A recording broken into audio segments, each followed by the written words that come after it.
Well, my immediate thoughts were great sadness, because the likelihood is, I know Ottawa well. I far prefer being in Ottawa to being in Washington, D.C., because it's not a big national security state where it takes you 45 minutes showing ID and going through the background check to get into an obscure office of the Department of Paperwork.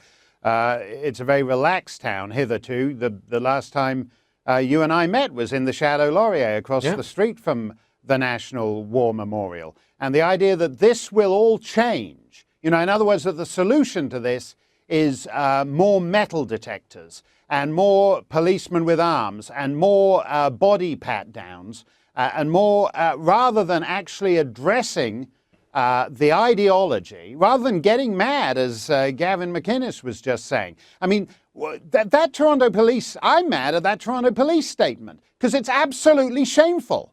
It's absolutely shameful that their knee-jerk reaction is to suddenly say, "Oh, I'm a bit worried that somebody might daub something on a mosque."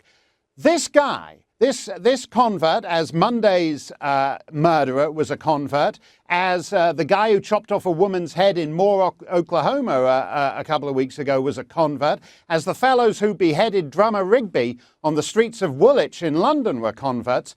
There is an issue here.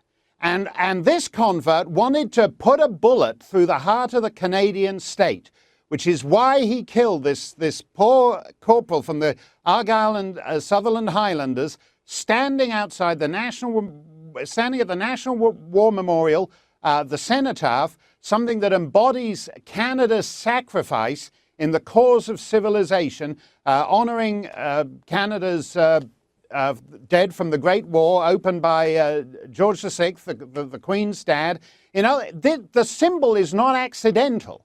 And putting a bullet at the heart of the Canadian state is actually more important than whether some twerp decides to key a car parked outside a mosque. Shame on that, on the Toronto Police Service for helping Islam play the victim role when they are not the victim in this.